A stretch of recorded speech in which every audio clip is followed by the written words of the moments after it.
c'est pendant mes jours, la tête à des amours, les atomes d'hydrogène. Pour se distraire, ça la musique, des pétards, la peine.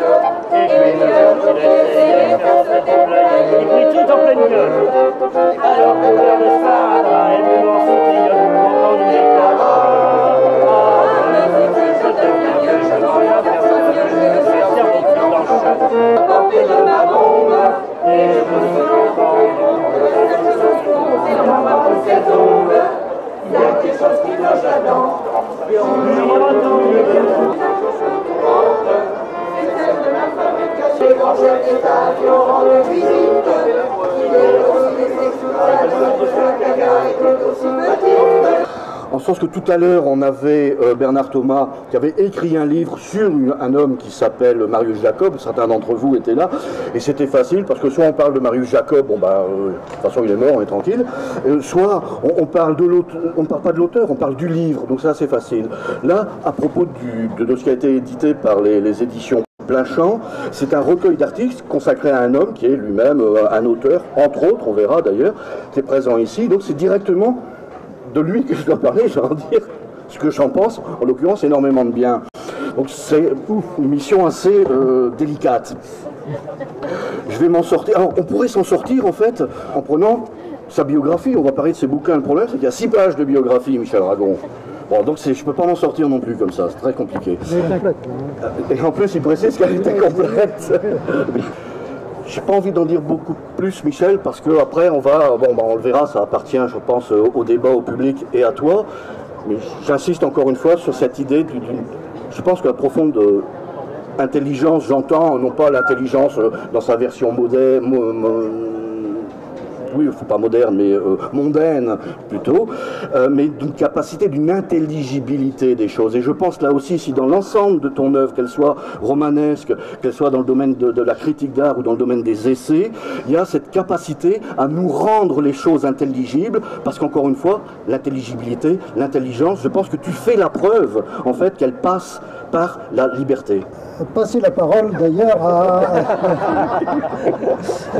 non mais quand même à celui qui est l'auteur de ce numéro de Plein Champ. Pourquoi il l'a fait, comment il l'a fait, car moi j'y suis pour rien là-dedans, sinon d'être le sujet de ce numéro. Mais il y a un homme qui s'appelle Guy Borde, qui était professeur dans le Gers, qui est à la retraite maintenant. D'ailleurs, ça m'arrive fréquemment ce genre de choses, que j'ai connu des gens très jeunes et je leur dis qu'est-ce que tu fais maintenant, ils me disent je suis à la retraite. Alors ça me fait un coup à chaque fois pour moi qui ne suis toujours pas à la retraite, mais voilà, donc peut-être que Guy pourrait dire pourquoi tu as fait ça, comment, puis après on fera parler des gens qui veulent poser des questions. La carrière de Michel, grosso modo, se divise à peu près, hein, pour faire simple, pour faire rapide, en 3 parties. D'abord, il y a le libertaire, le prolétarien, l'ami de Poulaille. Ensuite, il y a eu celui qu'un certain public connaît bien, qui est l'homme des écrits esthétiques, des écrits sur l'esthétisme. Et puis, toute cette série de romans vendéens, de romans un peu régionalistes, et qui, eux, ont connu vraiment le grand public, le très grand public. Et alors, on sait quasiment, c'est à peine si quelquefois j'entendais pas dire que c'était un romancier chouan, hein, pour faire vite, pour simplifier. Donc j'étais... Bon, c'est sa mère surtout, sa mère qui lui disait « Ma mère, ton ami Aragon... Oui. C'est vrai, oui, c'était une vieille cite républicaine et elle trouvait que c'était trop... On parlait trop des... Bref. Il m'emmerde avec ses chouans. Voilà, il m'emmerde avec ses chouans, voilà, c'est ça exactement. Alors je me suis dit, après tout, bon, ça fait plus de longtemps que je connais Michel. J'ai connu Michel à l'époque où j'ai un peu fréquenté Henri Poulaille à la fin de sa vie. Je m'intéresse depuis très longtemps à la littérature prolétarienne et j'ai voulu faire c'est pas un livre de réhabilitation, il n'est pas question de réhabilitation parce qu'il n'y a rien à réhabiliter du tout, mais montrer que à travers finalement ces 3 grands courants de cet écrivain qui est un fantastique polygraphe, de montrer que finalement il y a quelque chose, il y a un courant il y a une constante qui est finalement, d'une part, l'attachement au prolétariat, et d'autre part, l'attachement aux idées libertaires. Et qu'on retrouve, évidemment, de façon tout à fait marquée et bien typée dans ses premiers romans, dans les romans de la première période, mais qu'on peut aussi retrouver à travers tous les écrits esthétiques, et notamment l'engagement pour Cobra, etc., et également dans cette dernière période, qui est aussi une période où finalement c'est le prolétariat de la Vendée, pour faire vite, qui est magnifié. Voilà. Alors j'ai donc pensé faire ce numéro spécial de Plein Champ, et je me suis tourné vers les gens qui ont vraiment connu Michel, qui sont ceux qui l'ont entouré à l'époque où il était, disons, avant tout un romancier prolétarien, c'est-à-dire la période de ses débuts. Mais je ne me suis pas non plus cantonné uniquement à des retraités ou des presque retraités. Il y a aussi justement des jeunes gens, hein, comme Thierry Maricourt, comme Jérôme Radevant, des gens qui sont aussi qui développent cette pensée, ce courant libertaire, et pour montrer finalement que c'est un écrivain qui, à travers ses différents, tout son parcours, garde pour nous cette flamme libertaire. Voilà. Là, il y avait sa fille et ses fils, et son fils a fait une contribution là qui est assez émouvante, parce qu'il raconte comment ce jeune homme, j'avais 23 ans moi à l'époque quand j'allais manger chez Poulaille le soir, et lui devait avoir 16 ans, mais c'était un petit garçon pour moi. Maintenant, on est presque du même âge. Et la manière dont il raconte comment la discussion avec Poulaille, les heurts parfois, etc., sont assez... Et l'autre, c'est le fils de Ludovic Massé, que j'ai aussi connu tout jeune, Claude Massé. Et puis il y a des contributions les plus différentes autrement, de gens qui effectivement sont sur... C'est pour moi un peu une image du vieux Ragon, c'est-à-dire du Ragon des années 50, quoi, des années 50-60. Et ceci dit, je ne suis pas venu là pour faire un discours, c'est plus pour avoir un entretien avec vous, pour avoir un contact avec vous, pour répondre à vos questions. Donc je vous passe la parole et j'essaierai de répondre, ou lui, aux questions que vous pourrez poser. Alors vite des questions. Alors, je profite, je vous laisse mûrir les questions. Je sais qu'il y en a, il faut les essayer de remonter. Moi j'aimerais bien cet itinéraire, ce travail qui te mène, la littérature prolétarienne, le fait que tu es un autodidacte, et puis ta carrière, si je puis dire, qui à mon sens n'est pas séparée. Ta carrière de critique, ta carrière de spécialiste de l'architecture moderne, de l'art moderne. Je suis moins intimement convaincu qu'il n'y a pas de cassure, il n'y a pas deux carrières séparées. Il y a une unité profonde là-dedans qui ne passe pas seulement, je pense, que par les hasards des rencontres. Est-ce que tu veux bien nous en dire un mot ?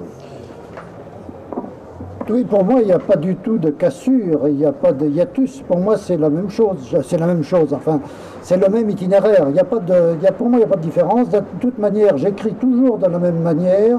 Que j'écrive un roman sur les paysans vendéens, ou bien sur les Anars, la mémoire des vaincus, ou bien que j'écrive une monographie sur un peintre, ou que j'écrive un livre sur l'architecture, c'est toujours le même style, c'est toujours un langage que j'essaie d'être le plus clair possible, disons un peu même pédagogique, hein.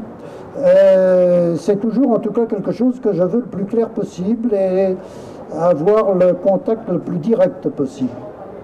Alors évidemment, moi je me suis déjà jamais destiné à être critique d'art, c'est un hasard, c'est l'effet de rencontre avec des peintres qui m'ont passionné, et aussi c'est le fait dans la critique d'art et dans la critique d'architecture que j'ai été fasciné par la modernité. Alors pourquoi par la modernité ?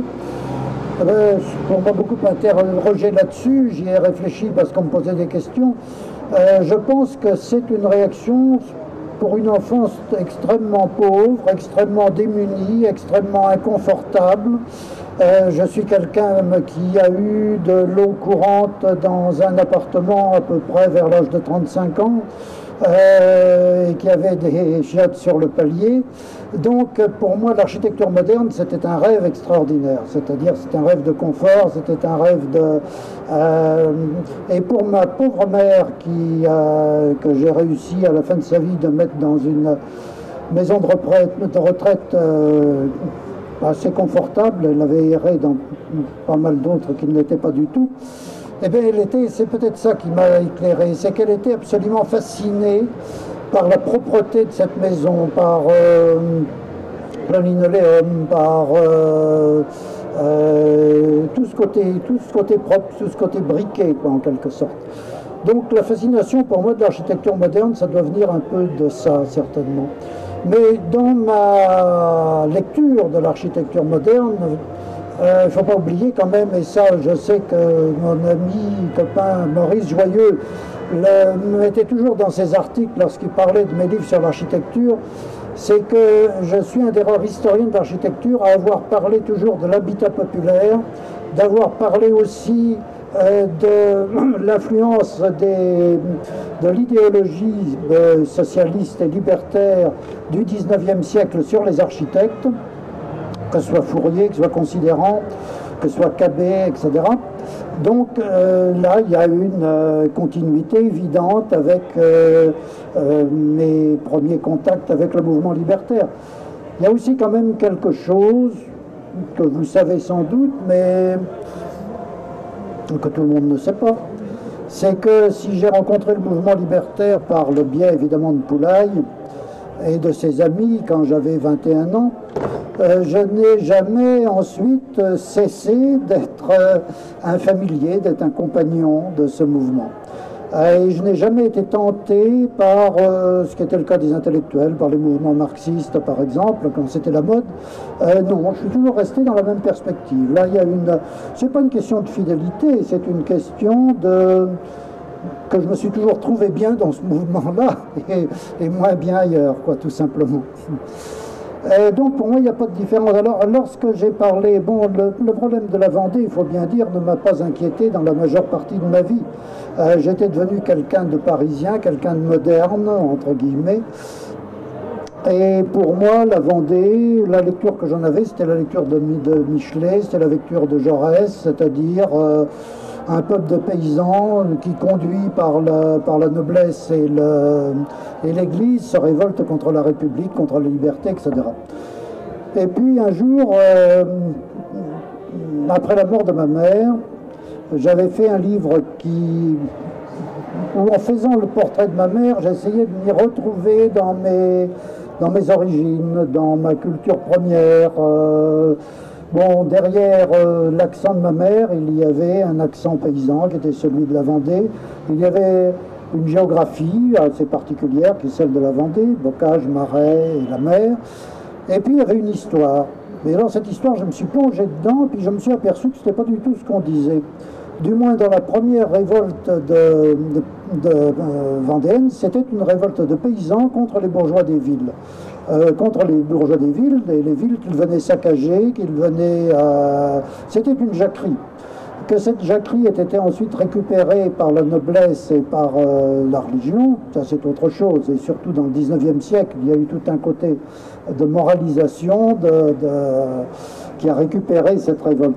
Mais à mon origine, moi, ce qui m'intéressait, ce qui m'a toujours intéressé, c'est la seule chose qui m'intéresse dans ce qu'on appelle les chouans, qui ne sont pas des chouans d'ailleurs, les chouans sont bretons, c'était cette insurrection paysanne, cette dernière jacquerie, cette dernière grande jacquerie,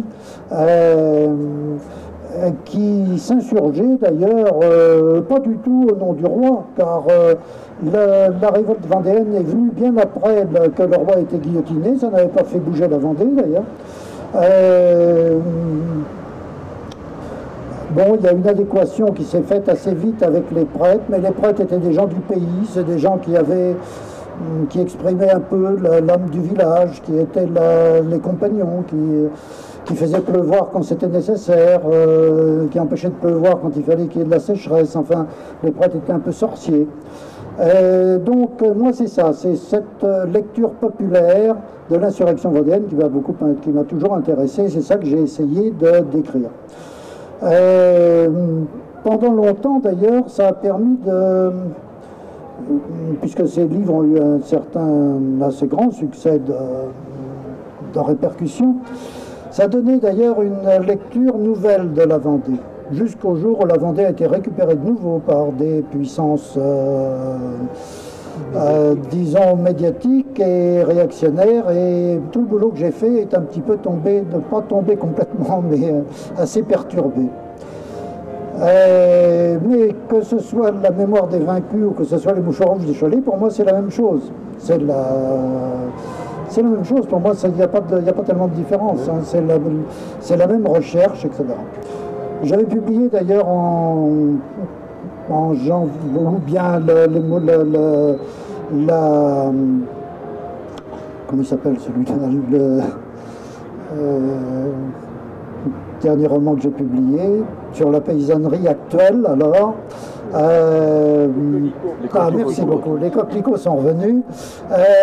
C'est parce que j'étais agacé de voir l'incompréhension totale qu'il y avait dans les milieux parisiens, notamment, du problème des petits agriculteurs. C'est encore ceux qui m'intéressaient. Et ceux de ma famille, notamment, parce que moi je suis d'une famille paysanne et il y a toujours des petits agriculteurs dans ma famille.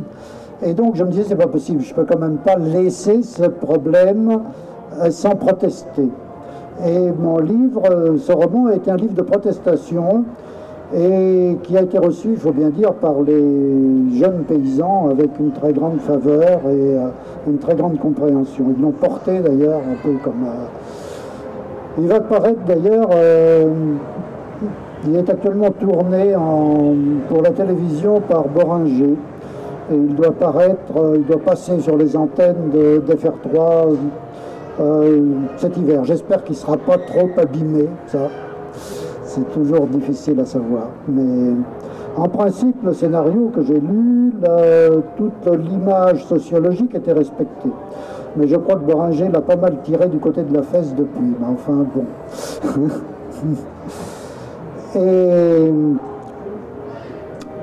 Et cet hiver, au mois de janvier, je vais publier un nouveau roman qui est pour moi un petit peu, c'est pas la suite, mais un petit peu le petit frère de La mémoire des vaincus. J'avais envie de refaire quelque chose, c'est dur parce que c'est un très grand sujet. Il est un peu moins gros, mais il est quand même un assez gros volume aussi. Et pour mon éditeur, qui n'est pas un éditeur particulièrement révolutionnaire, mais qui a toujours beaucoup aimé la mémoire des vaincus, considère que c'est le meilleur livre que j'ai fait, eh bien, il considère que celui-là, c'est le meilleur livre que j'ai fait depuis la mémoire des vaincus. J'ai essayé de faire encore un livre historique et politique à la fois, mais qui est un livre, un roman historique, mais dans lequel passe beaucoup d'utopie. L'ami, le vieil ami que vous avez rencontré, etc., vous ne le citez pas. Ah, mais il aurait pu être dedans, parce qu'il y a des personnages historiques aussi. Mais je veux dire qu'il est dedans tout entier. Il est dedans tout entier, c'est-à-dire que la jeunesse de mon personnage est beaucoup inspirée de la jeunesse de Poulaille. La rencontre avec la bande à Bonneau, c'est lui qui me l'a raconté. Donc c'est un livre de la mémoire. Je voulais faire d'ailleurs avec la mémoire des vaincus. Comme à 21 ans, j'ai rencontré les milieux libertaires, comme un très grand nombre de libertaires de cette époque, presque tous, sauf Pierre-Valentin Berthier, sont morts. Donc je trouvais que j'étais quand même dépositaire il y a quelqu'un que j'ai beaucoup fréquenté aussi, qui est Gaston Leval. Or Leval, il est aussi dedans, mais il est dedans transmis dans mon héros. Mon personnage est un mélange de Poulaille, de Gaston Leval et comment il s'appelle, et vous avez fait un film sur lui, de Marcel Baudy, oui, c'est ça. Il y a un peu un mélange de ces trois personnages. Et la fin du livre, C'est-à-dire mon personnage vieux, que le héros va voir, c'est pratiquement autobiographique. C'est Poulaille et moi, ça, tout à fait, au jour le jour. Les documents que l'on voit, le vieux sac. Il est vrai que Poulaille, nous sommes séparés pendant assez longtemps parce qu'il était agacé de me voir m'occuper de peinture et de peinture abstraite. Pour lui, il pensait que j'allais trahir, que j'allais vers l'intellectualisme, etc., que j'abandonnais la littérature prolétarienne. Donc il n'était pas content. Et puis comme Poulaille a été quand même un vrai père pour moi, donc à un moment on se révolte un peu contre le père, on en a marre de se faire engueuler tout le temps, donc je me suis éloigné. Heureusement, à la fin de la vie de Poulaille, nous nous sommes retrouvés avec une très grande affection, quelque chose de très bouleversant. D'ailleurs, le fils de Poulaille le dit dans son texte, il dit que son père un jour lui a dit « Ah, Ragon est revenu ». Ça me touche beaucoup, évidemment, ça m'émeut beaucoup. Mais sans dit long. Alors, évidemment, dans la famille Poulaille, dans le Mort des Vaincus, comme je me suis servi de Poulaille, mais il n'y a pas Poulaille, il n'est pas nommé, mais que c'est un personnage, parfois ils ont tendance à dire « Mais non, mais il n'était pas exactement comme ça, non, mais c'est pas Poulaille, c'est un autre personnage ». C'est la différence d'un livre d'histoire et d'un roman, c'est ça. C'est qu'un livre d'histoire, on suit une chronologie très, très précise, avec des personnages précis. Avec un roman, et c'est pour moi la supériorité du roman sur le livre seulement d'histoire, c'est-à-dire qu'on réunit plusieurs personnages en un, en faisant qu'un, et en lui donnant une dimension, si elle peut être mythique. Enfin, c'est le cas de Victor Hugo dans Les Misérables, quoi. C'est des personnages qu'il a réunis et qu'il a fait quelque chose de mythique.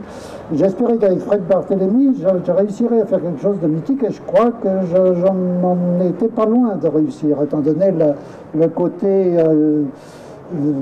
presque livre de culte qu'il y a avec ce livre-là. Mais si c'est livre de culte, c'est parce qu'il y a des personnages qui sont extrêmement vivants, parce qu'ils sont nourris de plusieurs vies à la fois, et qui en font une globalité. À propos de la révolte de Vendée, je ne suis pas de l'Ouest, je ne suis pas particulièrement passionné par cette aventure, mais... Surtout quand on est Marseillais, évidemment. Non, je suis de Soissons en plus. Alors, au début de la révolte de Vendée, la noblesse, c'est-à-dire en réalité la caste militaire de vocation, elle n'était pas très chaude pour partir en guerre. C'est finalement les paysans qui leur ont dit c'est votre boulot, ça, c'est à vous de nous conduire dans cette affaire.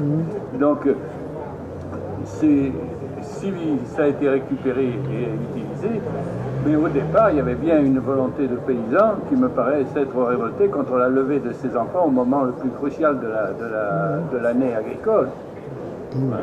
Alors ça, c'est une question. Maintenant, une autre qui n'a aucun rapport non plus, puisque vous êtes autodidacte et que vous êtes arrivé à fréquenter toute la classe universitaire. Moi qui suis un enfant de la communale, je me suis toujours posé la question comment des intellectuels qui ont une formation, qui sont allés en fac, qui ont une formation universitaire, ont pu verser dans un marxisme qui vient de s'écrouler, qui nous a prouvé que toute sa prédiction ne tenait pas debout. Et alors j'ai eu une impression, la seule explication que je me suis donnée moi, parce que je suis un esprit simpliste, je pensais qu'il y avait là une affaire de clientélisme. Que ces gens-là qui avaient une bonne formation intellectuelle, qui auraient dû être rigoureux et voir s'il allait advenir, eh bien ils ont joué sur le perdant aujourd'hui. Mais au départ, ils jouaient sur le gagnant. Est-ce que c'est... toi, vous qui les avez côtoyés de plus près, vous partagez un peu cette opinion. 93, en effet, la levée première est uniquement une levée de paysans. Il y avait un prêtre seulement, parmi 100 000 paysans, il y avait seulement un prêtre, il n'y en avait pas d'autres. Et il n'y avait aucun noble. Aucun noble, c'est l'épée. Mais il y a eu un moment, ils se sont battus d'abord seuls, en élisant leurs propres officiers, qui étaient des capitaines de paroisse, ça s'appelait, c'est-à-dire que chaque paroisse élisait son officier, mais qui étaient des gens du peuple toujours, qui étaient souvent des forgerons ou des gens qui avaient déjà un peu plus de forgerons ou bien des tisserands aussi. Mais il est venu un moment où ils ont été tellement nombreux, puisqu'ils sont finis par être près de 100 000 à un moment donné, qu'ils ont cru, et c'était leur tort, qu'ils avaient besoin d'officiers professionnels. Et comme les officiers professionnels étaient tous des nobles, il n'y avait pas d'officiers qui sortaient du rang dans l'Ancien Régime, et ils sont allés dans les châteaux demandant aux nobles de venir prendre. Alors ils ont tous protesté, il n'y en a pas un seul qui est parti d'enthousiasme. Même Charette, le Charette bien connu, il se cachait sous son lit, ils l'ont tiré par les pieds. Bon, ils sont partis mais persuadés qu'ils allaient au casse-pipe et que... après, ils se sont pris au jeu, effectivement. Ils se sont pris au jeu, mais ils ont fait de cette insurrection paysanne qui était indisciplinée, mais qui avait sa propre discipline, et qui était une guerre de guet-apens, une guerre de sioux, en quelque sorte. Eux ont voulu, puisqu'ils avaient l'habitude, en faire des soldats disciplinés, avec des rangs, etc. Et à partir de là, ils sont allés à la boucherie. Parce qu'effectivement, ces paysans n'étaient pas faits du tout pour monter à l'assaut. En réalité, ils les ont conduits à la perte. Ils ont conduit à la perte, ils n'ont pas fait exprès, parce qu'ils sont morts eux aussi, d'ailleurs. Mais c'était une erreur, là. C'était une erreur, et on voit justement comment une insurrection populaire va à son échec si elle devient une insurrection disciplinée, rangée, etc. Quant à la deuxième question, oui, des intellectuels universitaires, pratiquement tous marxistes, oui, presque tous, oui, la grande majorité en tout cas, hein, de l'université. Est-ce que c'est un clientélisme?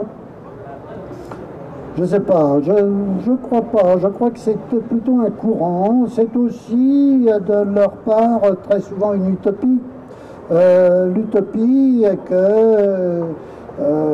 que ces gens qui étaient en général d'origine bourgeoise, qui n'avaient jamais eu d'autre contact avec le peuple que dans justement les cellules du parti, c'était pour eux la seule attache avec la classe prolétarienne. Et ils croyaient que c'était de leur devoir, eux, intellectuels, d'être proches du peuple, etc. Mais en même temps, c'est pareil, en même temps, il viciait les choses. Il viciait les choses dans la mesure où pendant longtemps l'université a été d'obédience marxiste, a formé des étudiants qui étaient marxistes. Ça fait perdre beaucoup de temps dans l'intelligence humaine certainement et dans le développement de l'intelligence humaine. Et dans le développement, toi qui as été prof toute ta vie, qu'est-ce que tu penses de ça? Je pense qu'il y a eu aussi un effet de mode, disons, et une espèce de panurgisme intellectuel qui fait que bon, quand une idéologie comme ça imprègne tout un corps social, toute une classe, tout un groupe, c'est difficile de résister. Maintenant aussi, je sais pas, vous faites petite allusion au fait, à ce qui s'est passé après la guerre, quoi. Donc il y avait une espèce de dichotomie qui était engendrée par la fin de la guerre, par la résistance, etc. Il y avait les bons, les méchants. Et dans ce cas-là, autant l'intellectuel est capable de pinailler, d'être très nuancé en ce qui concerne son domaine de travail intellectuel et d'avoir des analyses très pointues, bien distinguer ce qui, travailler dans la nuance. Autant quand il s'engage dans le social, il va au plus facile à l'extrême, quoi. Et c'est vrai que le Parti communiste, dans ce cas-là, parce que c'était ça, hein, que le marxisme de 45 à 60, 70, 75, c'était le PC. Bon, il y a eu aussi des groupes à côté. Mais enfin, cette espèce de... on a l'impression qu'il avait besoin d'une espèce de squelette externe, idéologique, pour tenir debout. Pour tenir debout dans l'engagement social. Et moi, ça m'a toujours stupéfait, justement, cette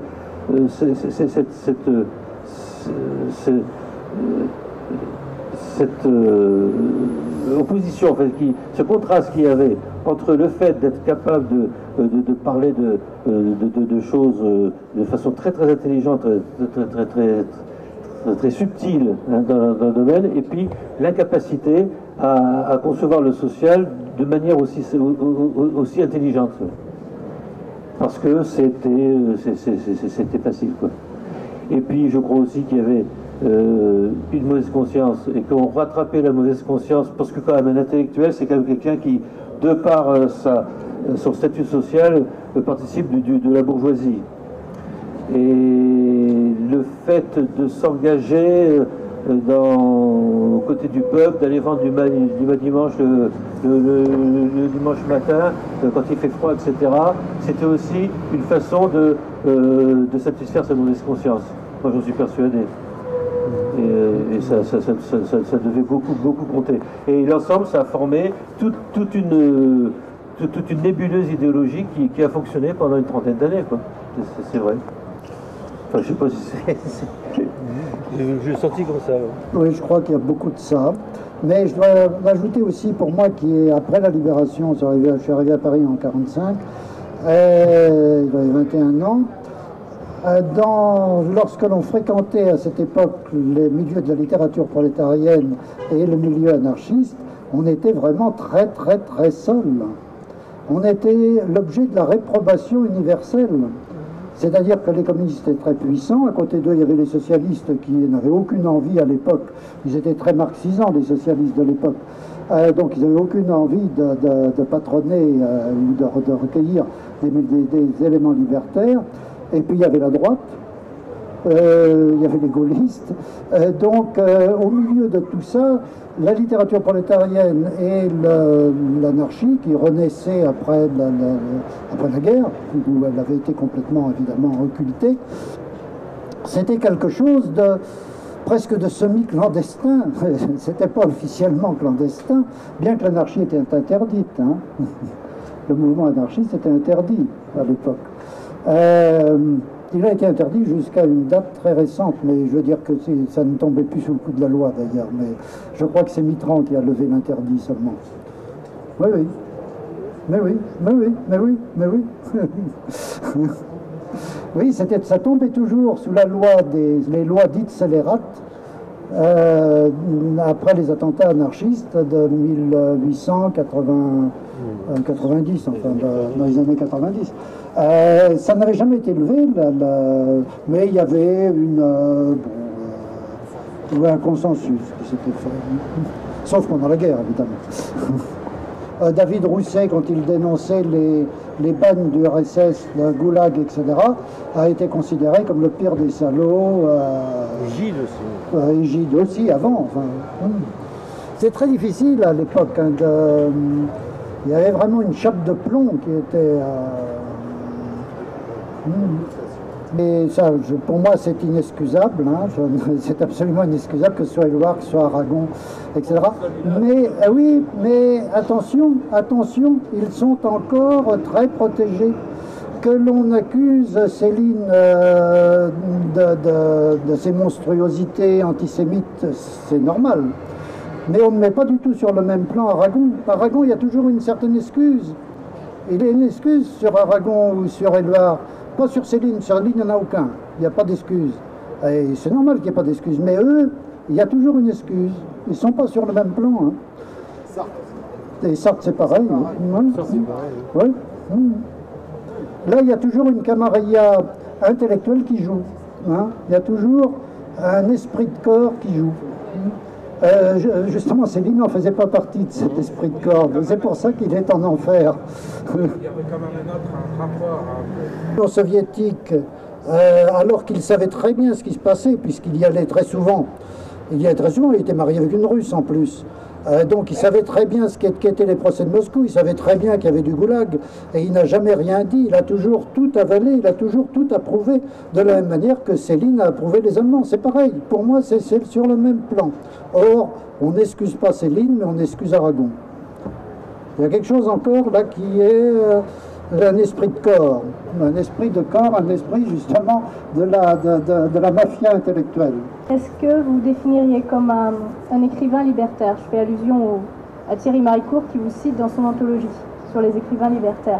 Donc est-ce que pour vous, il n'y a aucun rapport, vous êtes écrivain et puis vous êtes libertaire?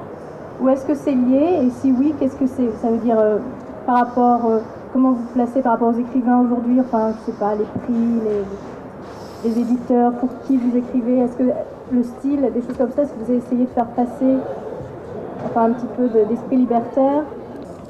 Être libertaire, c'est un titre qui se mérite. Ce n'est pas donc, c'est pas moi qui le dis, c'est Marie Court qui le dit, c'est d'autres qui le disent, c'est lui qui le dit. C'est bon. Il y a quand même beaucoup de gens qui le disent, donc il doit y avoir quelque chose de vrai dans tout ça. Mais quand je suis écrivain, je ne commence pas à écrire en disant il faut que j'écrive en écrivain libertaire. Mais il se trouve que le résultat final et que l'idéologie libertaire, la philosophie libertaire se retrouve pratiquement dans tous mes écrits, même si je ne le fais pas exprès. Ça se retrouve dans mon histoire de l'architecture, ça se retrouve dans mes romans, ça se retrouve... oui, ça se retrouve pratiquement dans tout ce que j'ai. Est-ce que, alors sur le plan du style, bon, est-ce qu'il y a un style libertaire? J'en sais rien. Moi, j'essaie d'avoir un style le plus clair possible, le plus compréhensible pour tout le monde, aussi bien lorsque j'écris des livres ou des articles sur l'art que lorsque j'écris des romans. C'est fait partie pour moi, je ne dirais pas d'un esprit libertaire, ça fait partie pour moi d'un esprit de mon origine, c'est-à-dire d'un esprit populaire. Je suis d'extraction populaire et donc mon grand désir était, pour les romans en tout cas, d'avoir un impact sur les milieux populaires. Et ça par une chance extraordinaire parce que c'est pas tellement facile, ça demande des hasards, etc. Il se trouve qu'à partir des mouchoirs de Cholet, j'ai eu cet impact que tous mes livres sont en livre de poche, donc le poche tout le monde peut l'acheter, qu'il se retrouve dans les écoles, etc. Donc il y a un côté évidemment expression populaire et lecture populaire. Bon, je suis lu à la fois par des intellectuels et par des milieux populaires, les deux. Mais vous dire si tout est un contenu libertaire, ça c'est une... Il n'y a pas eu d'ailleurs, je crois pas... Oui, il y a Marie Court qui en a parlé, mais il y a eu pas mal de... Il y a toujours des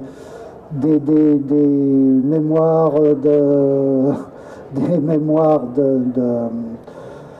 universitaires qui sont faits sur certains de mes livres. S'il y en a un qui a été fait sur mes écrits, qui a été fait par une jeune fille que j'ai rencontrée là un jour d'ailleurs, qui fréquentait donc la librairie Publico et qui a fait un très remarquable mémoire sur justement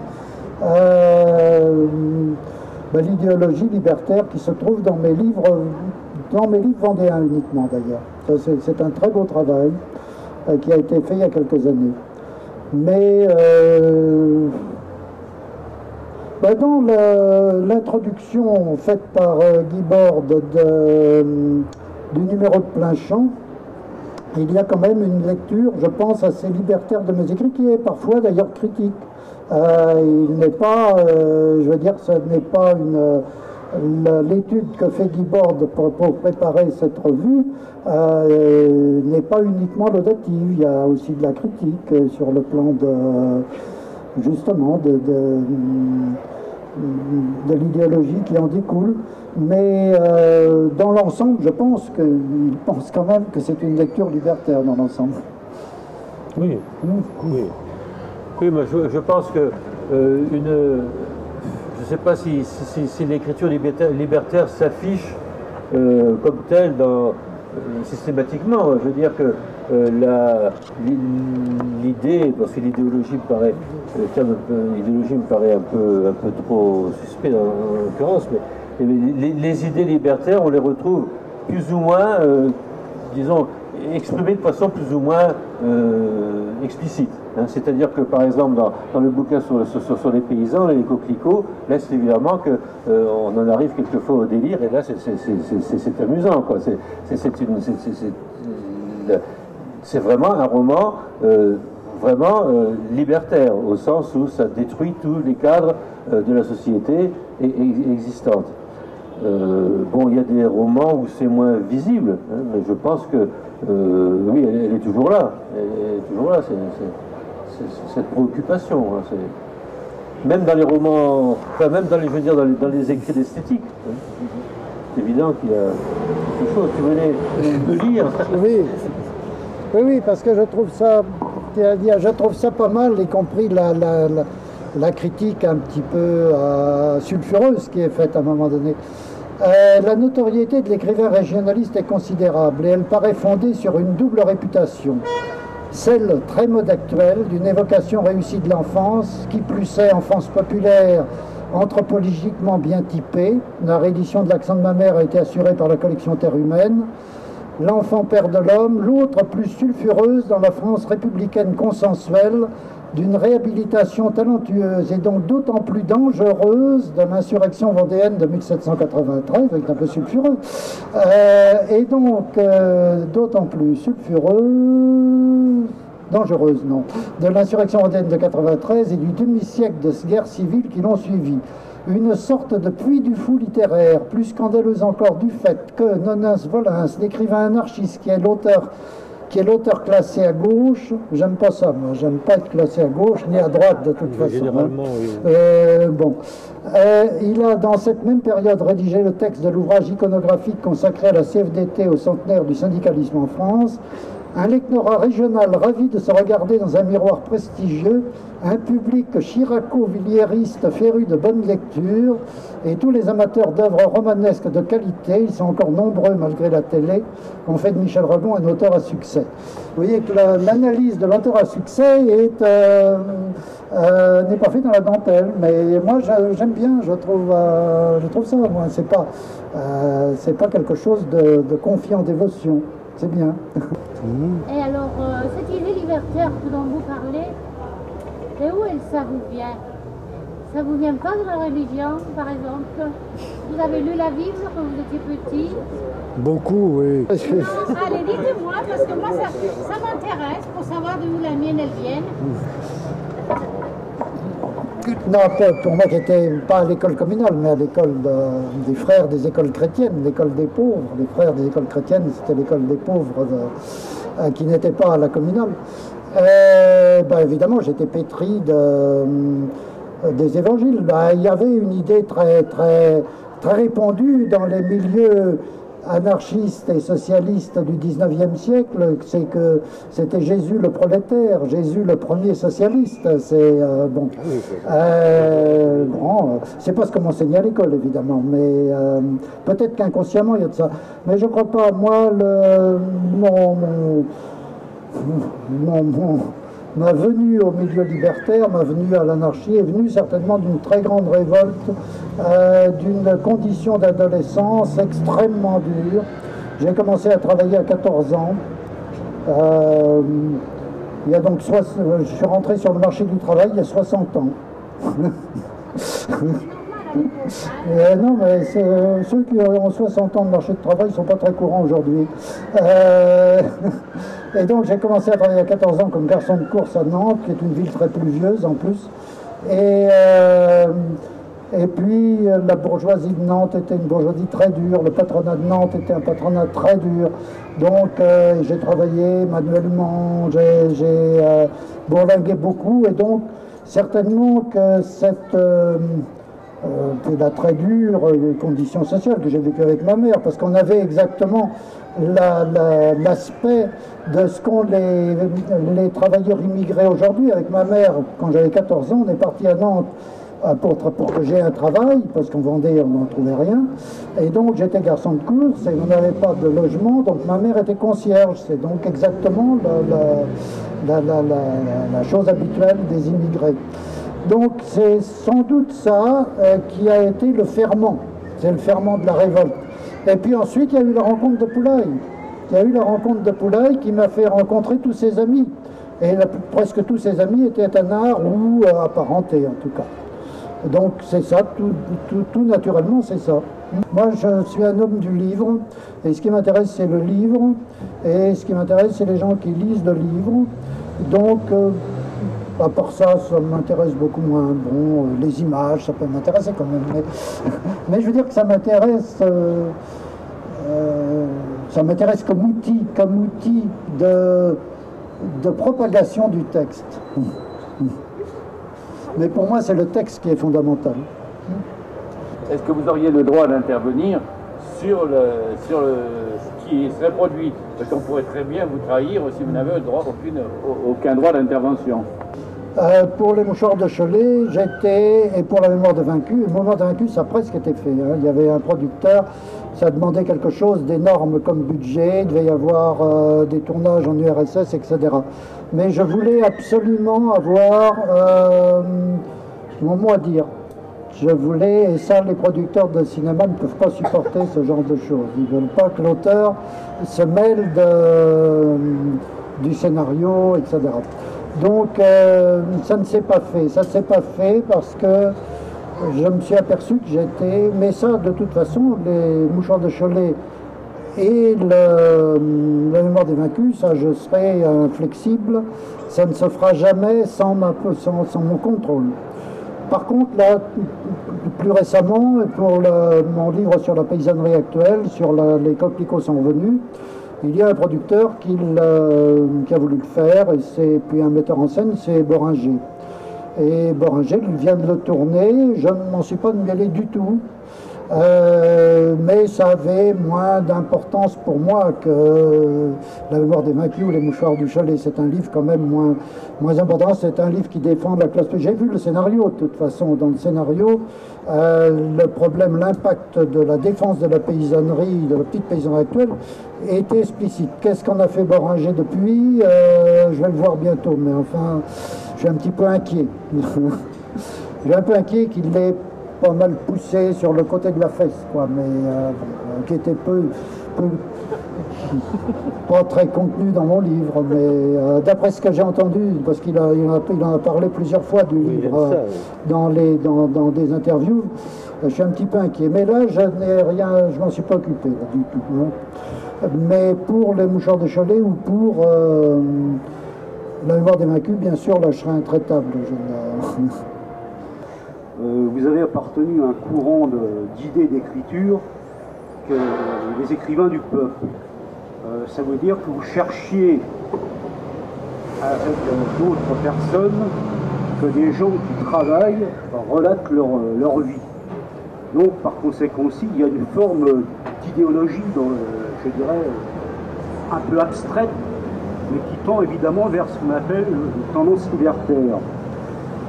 Par rapport à cette idée, on ne peut pas dire maintenant que cette idée existe toujours. Je crois même qu'elle doit avoir disparu. L'idée de l'écrivain du peuple, de l'écrivain prolétarien, c'est une idée de Poulaille. Hein. C'est une idée de Poulaille que j'ai reprise, que j'ai continuée, mais c'est une idée de Poulaille. Et qui appartient effectivement à une idée des années 30, Front populaire, etc. Il est vrai qu'aujourd'hui,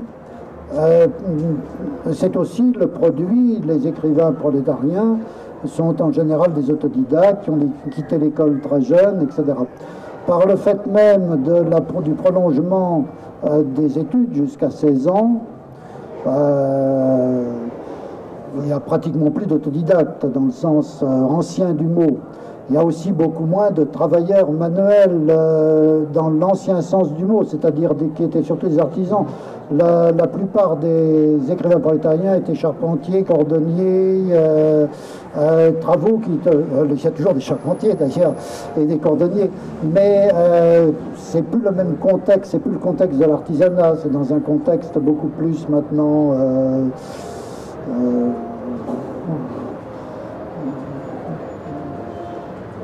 plus industrialisé, quoi. Donc, qu'est devenue dans tout ça la littérature prolétarienne? Je verrai qu'elle s'est un peu transmise par le biais de certains écrivains de polar. Certains écrivains de polar qui ont d'ailleurs une idéologie politique sous-jacente, qui est en général libertaire, même s'ils ne font pas partie d'ailleurs du mouvement anarchiste, et c'est un peu là qu'on peut le retrouver. C'est un peu là qu'on peut le retrouver. Alors il y a des gens comme François Bon, par exemple, qui a écrit l'usine, sortie d'usine, etc. Mais il n'aime pas du tout qu'on lui parle de littérature prolétarienne. Dorothée Le Tessier. Il y a eu Dorothée Le Tessier, mais là c'était alors plus. C'était plus foncièrement prolétarien. Là, c'était une ouvrière qui travaillait chez Chafoto et Maury et qui a fait un livre qui est très dans la tradition prolétarienne de l'avant-guerre, qui s'appelle Voyage à Paimpol. Voyage à Paimpol. Mais c'est déjà vieux. C'est déjà vieux. Oui, c'est 20 ans. Ça a bien 20 ans au moins.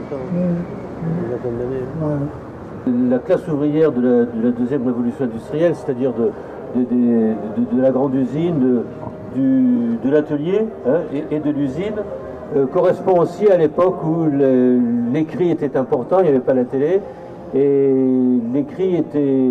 Le peuple a eu accès à l'écrit par l'école primaire, par l'éducation populaire, par l'école primaire.